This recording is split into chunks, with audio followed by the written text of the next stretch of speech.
Hello, welcome to another RiderCamTV video, and today, look at this, there's actually blue sky. We're in Cornwall, blue sky, and apparently the roads are jam-packed with holidaymakers coming down for the Easter. I can testify that because yesterday I came down from a place called Spalding and it was absolute chaos. Wow. 5 accidents on the M5. Everybody's trying Betty to get the out. Wonder Dog is choking herself. Anyway, let's get on to the video, because we are really lucky to live somewhere where people want to come and visit. And the good thing is that they leave soon, which is great. And do you know what else has happened? What's good about this? Don't know. There's no wind. So we apologise for videos where it's been really windy, but it's windy where we live. Yeah, it's kind of my mistake because I forgot the cable for the mic. But I'm glad you owned up I'm to a that. bit of an idiot. No, it's very cathartic. Anyway, should we get on to the video? Yeah, Right. go on then. This video is all about, look at this. The Innovv third eye system. Now, this is less risk, more pleasure. Sounds like a... Weird. Yeah, it sounds weird. I can't remember the name of the shop. What is it? The shop? Yeah. Little shop of horrors. The pleasure shop. Is that round here, is it? I don't know. Right, so Innovv have very kindly sent us this third eye, and basically the third eye, it makes even more safety and pleasure for motorcycling through Innovv, because it's like a radar system that points out when somebody's in your blind spots. Is it like those lights that come up on your mirrors in a car? It is, because we've got these things here. We'll show you in a minute. But first things first. Now, when Steve from Innovv sent these, he said, you won't be able to contain yourself. Odd. You've got some serious issues. I've got loads of issues of What Car magazine, but it's this. They're using proper 3M tape, and I tell you what, if you ever need a fix, if you're feeling down, just sniff a few of those. How much do you pay that therapist? Clearly not enough. Anyway, right, we're not going to show you what's in the box because it is just an empty box, because we've fitted it. Now, the fitting is really, really simple, and it comes with 2 parts, really. You get one unit up the front here, Mark. I'm going to the unit up the front, and I was just amazed at how you said it was so simple. Yeah, now this unit up the front has a little motorbike, which is you, and it's got cars, or, you know, a representation of what's behind you, potentially in your blind spot, and then it's got this little button in the middle, which is a speaker, so you can turn it off and on, and you'll understand why I'd turn it off in a minute. But look at the detail that they take in their boxes. I've been on that road, you know. I think that might be, if not the Furka Pass, it's one of the passes in Switzerland. Timmerschlock or something like that. That's in Austria and Italy, mate. I knew that. Geographically dyslexic. Yeah. Now, I did have in here somewhere, there it is, the papier work. Right, so this is can show up to 64 targets, apparently, behind you. I'm not sure whether that's all at once. If you've been fired up with missiles, it'll pick them all up. You can't shoot them down, but it'll pick them all up just before they hit you. Yeah, deploy the countermeasures. It's got a really wild field of view. It's 150 degrees from the back of the bike, and we'll show you where from in a minute. Apparently it's high precision, it's waterproof to IP67, and it's easy to install. Now, we are 2 idiots, aren't we? Yeah, I've got to admit that. I'm not the most dexterous. Technical, but we fitted it without a problem, haven't we? Without issue. It's only taken us 15 days. Yeah. Now, 15 days. It didn't, what, hour and a half? Hour and a half. And most of it was how to route the cables through, wasn't it? It was taking tank bits off. Yeah. But the detecting distance apparently is about 50 metres, so about 164 feet behind you. And we'll put all the graphics up in a minute. And it does work. And it comes with really, really simple instructions. They couldn't get any simpler, could they? They were so simple, even I could understand them. Yeah, really, really simple. Basically, you get a radar on the back that comes through and connects to the power. One of them is a negative, and one of them is like a switch power, so like your ignition wire. And the front has got this button, or this display, and it runs through and then connects into that power, doesn't it? So it all connects together. What happened there was a little pause there. Were you just trying to process everything? I think the Matrix just had a glitch. So basically, connected to the power, AC or your ignition on and off, one wire goes to the back and the other wires go up to the front here with a fuse on it. Couldn't be simpler. You haven't even got to take the battery out. Now for ease and neatness, we took this panel off here, which is literally so easy. It's 2 screws there, 2 screws there, 2 screws there, and one in the middle. I can't believe you lied like that. That one in the middle was a nightmare. Well, it's only because I've got the up and back bar risers, Okay. which meant that I couldn't get in there properly, but that comes off really easy. So if you scoot round to the back, I'm coming around to the back. this is the radar unit. Now, handily on the side of the radar unit, hopefully you'll be able to see, is a gauge here. So we've had to kind of I can't see that. find where we can get it to fit, but along the side here there is a gauge 30 20 10 0 10 20 30, so it needs to be set up looking at the back as central as you can get it really, and it needs to be about 10 degrees, so when the bike is up flat or up on normal operating level, it needs to look down about 10 degrees, and it looks back for that 50 meters, doesn't it? And basically what it's doing is the angle of the radar is going out like that. Like a cone. Like a cone, yeah. If only I had a cone to show. But that cone goes right out the back, and if something comes into your blind spots or comes near you, you get an audible notification and a visual. Around about 6 meters out, isn't it? Yeah, so shall we move the bike in a place that it will work? Right, so if you come in here, Mark, probably the other side of the bike so we don't set it off. So when you turn the bike on, that lights up and it gives you those audible warnings. So the blue is your bike, so everything's kind of set and it's okay now. So this button, we found this after, there is a button here, when you press it, it will take off the sound, which is great, and the 2 beeps I think means that the sound is back on. But if I go back to the back of the bike and walk in, so I'm going to walk back to the bike exactly the same as I did before.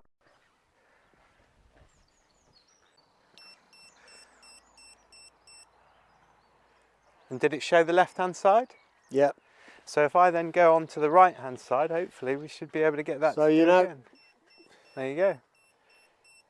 Stay there. Move again.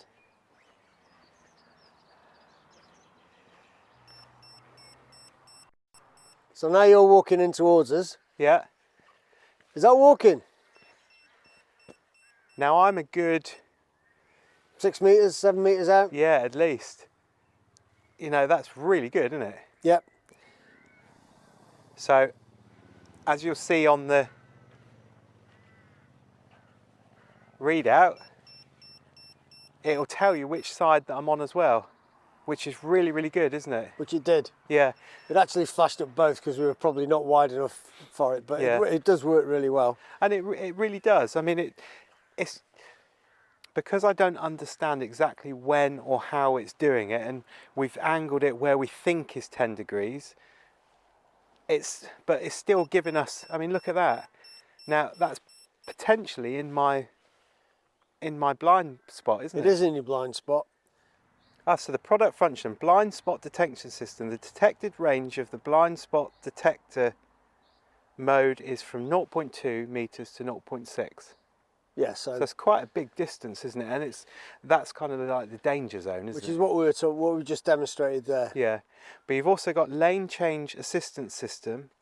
Mode will detect targets in a range from 0.2 to 50 meters from the left and the right hand side when your time to collision is less than or equal to 3 seconds.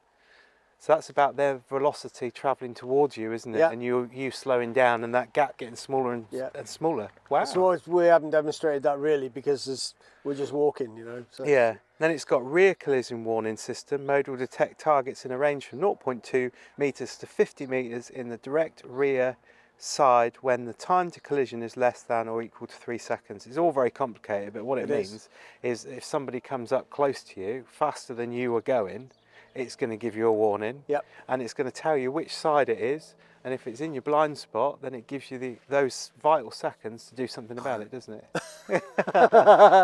Betty's just coughed. Oh, Betty the wonder dog.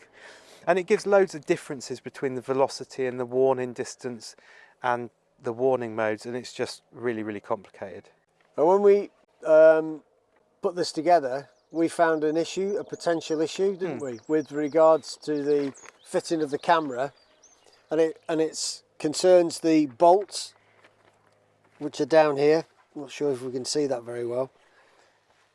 So we've actually put a nylock nut on, a locking nut on it, because there was no locking nut there. It was just one bolt, which would just rattle free. Yeah. So we've put a nylock nut in there as well.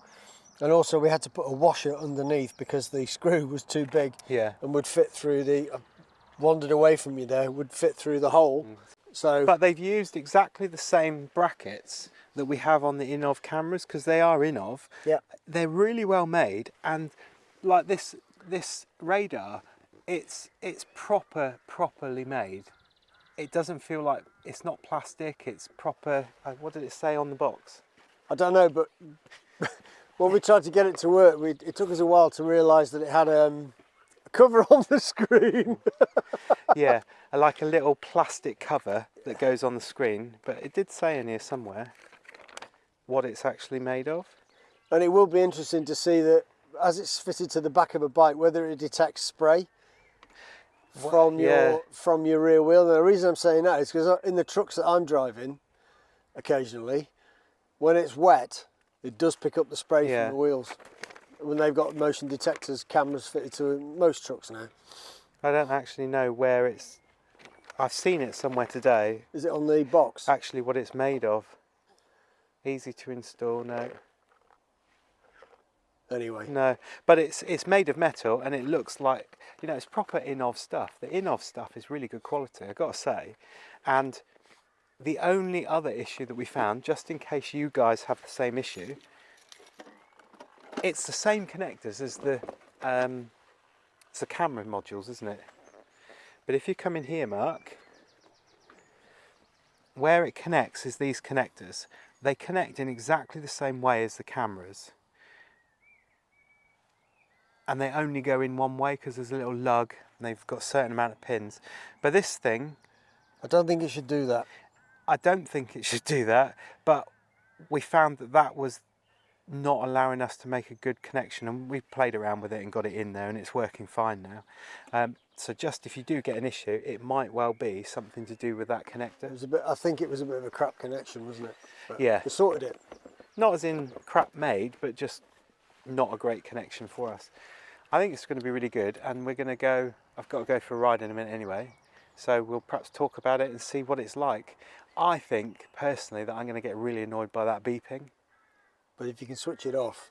You can press the button, but it's just something else to do, isn't it? It'd be nice if that buzzer, if you could set and turn that buzzer off, you know, and it keeps the memory, because it's quite a base. Say it's a basic system, it's really not, is it? It's a really advanced system to give you some warning, and lots of people are dying on bikes, aren't they? I mean, we've had like 20, 30 people over the last year die, haven't we? 33 people in Devon and Cornwall, is it? Because they're overtaken on junctions and whatever, so being pulled out in front. We've actually started working with an organisation called Vision Zero, haven't we? Yeah, and Devon and Cornwall Police and the Council and PCC and all those sort of people. So there'll be more videos with that to come. But perhaps this is something that people can look at. We will show this to Vision Zero. Yeah. And ask for comments from them. But anyway, it's a really good system. Go for a ride, mate. So we've got it. You've seen that this has been fitted now. Our third eye. I've chosen to have the watch face, which is what they seem to be calling it in the instructions, on the right hand side of my bike. And I've got a Innovv K5 control on the left hand side. Now I've got the third eye radar protection on the right hand side, which is really good, so double Innovv. So you can see that blue light is really quite bright. You can't really see it in direct sunlight, but I know that that's on because it kind of looks a bit different to the other icons, but the sun is directly behind me. So now thinking about when this is going to work. I'm hoping, from a layman's terms, because we've looked through the manual, and it seems to be when people are approaching you and the velocity is faster than you are when it's approaching you from the rear and from the sides, and it's got that massive 150-degree angle. So I'm guessing that where the way it works, because there is nothing behind me, it's not going to give me any warnings or anything, because there's nothing to warn about. So go down dual carriageways, motorways, waiting at junctions to turn left and right, waiting at roundabouts, that sort of stuff. I think this is going to be when it starts beeping and when we start seeing which side of people are on, if it works, which I'm sure it will. So we'll go down the dual carriageway in a minute and see what happens. Now, incidentally, it's almost like the cars having some sort of light up icon on the mirrors where they have that blind spot detection.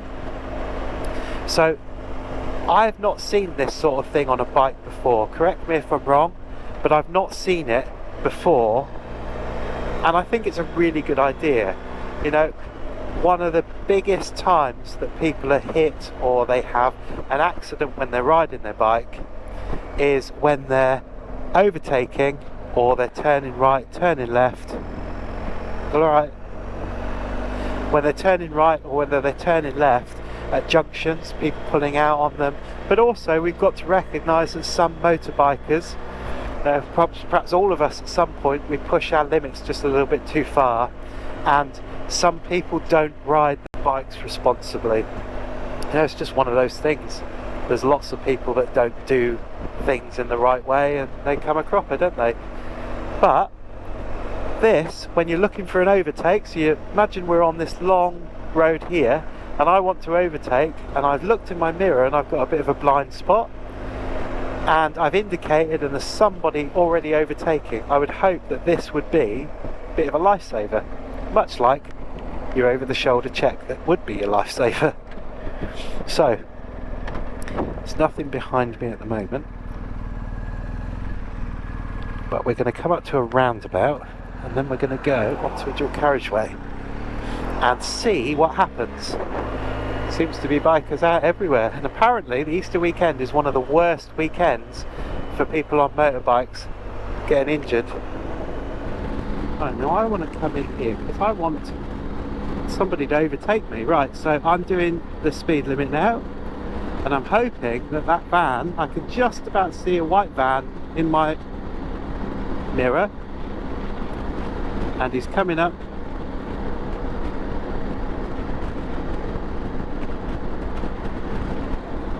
There he is, there he is, look, red indicator. So his velocity, his speed, and this, hopefully this car, yeah, there we are, red light, and there's the car. So that point that you lose vision, where you can't quite see through your mirror, so that blind spot, that's really good actually. I'm really impressed by that, because that van is quite a big thing, so you would hope that that van would it would see the van, but that BMW, the white one, is quite a lot smaller than the van, so that kind of gave it a bit of a tester, and it was probably about, I don't know, about 2-3 meters away. Might have been a bit more because things appear nearer in your rear view mirrors, but that gave me a clear indication that that person was going faster than I was on the dual carriageway. I'm really quite impressed by that. That's really good. So the only downside to it is because it's it's mountable where you want it mounted. So the watch that I've got on there, the watch face that comes with, I've mounted it on my right hand mirror. Now if I'd have mounted it perhaps more up the front, there's not an awful lot of places that I've got that I can mount it up here in the way, so you kind of got to get used to looking at it. But the reason I've put it on the right hand side of my bike is, in the UK most of the time what we're doing overtaking, we're going out into lane 2, which is on the right hand side for us, or we're going into the opposite carriageway, which is again on the right hand side. So you would hope that when you're going to plan your overtake, one of the biggest things that you should be doing is checking your mirrors and checking your shoulder to make sure that it's clear to go. So this is not in any way, shape or form a tool that should be used instead of doing all those checks for yourself, but this is a massively good aid to helping you stay a little bit safer when you're doing those overtakes, when you're planning to go around things, you're planning to turn right, that sort of stuff. And that could be those valuable seconds or split seconds where you need to make a decision as to what to do. But actually being forearmed is almost forewarned, isn't it? If you've seen that coming on and that is working and you've kind of got your trust in it, and it's working when somebody's going faster than you are coming up behind you, in actual fact that's going to be potentially a lifesaver, isn't it? Potentially going to save your life and keep you very much, well, not safer, well, yeah, safer. It's going to keep you a little bit safer because it's going to add to your toolbox of things that you can use when you're out riding to just think about what you're doing. I think that's a damn good bit of kit. Damn good bit of kit. I wasn't so sure about the noise first off, but actual fact, you know, we're doing 70 along the dual carriageway. We're not actually going to hear anything, are we? And I'd kind of thought to myself, well, you know, that's a bit of a pain. We're going to hear so much and it's going to be going off and off and off all the time, but actual fact, it's not going off at all. We're actually going into the sunshine now, so it'll be interesting because when we go back, I mean, it's working perfectly and I can see that blue light. It's really well illuminated. Be interesting to see with the sun behind you how obvious that is. Look, there we go, red, there we go, somebody's going way over 70, but was in my blind spot. I saw the white car coming, but was in my blind spot. Isn't that good? So let's get out onto the dual carriageway again. Let's see what this is like. So, indicator on, checking behind, treble check on my little dial, and there's nothing there. So I'm going to just stick to 66 with the hope that somebody comes behind me. Now I can see that there are some cars behind me, quite a few actually, so I'm hoping that this will go off quite soon. So probably about 200 meters, well, about 100 meters away nearly, getting a little bit closer, there's a car in the outside lane and there's a car directly behind me. So I'm in position 1, come on, I'm doing 65, I'm inviting you to overtake me, come on. Right, now I can see one car in my mirror, it's just disappeared from my mirror. And there we are, red. Now that one's gone. If I lean forward, there's another one, there it is, look, red light. That is really, really good.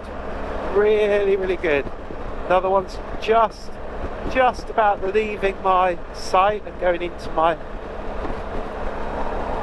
Look at that. That's really good. Really, really chuffed with that. What a great system. And that was with the sun behind us. There we are, look. So it shows you that 150 degree of view is actually quite good. It's not a narrow field of view. It actually works really, really well, actually. Quite like that. So that is the Innovv third eye. Really easy to fit. Comes in 2 parts. It's really, really easy to fit. The hardest bit is finding the switch live, you know, live that comes on with the ignition.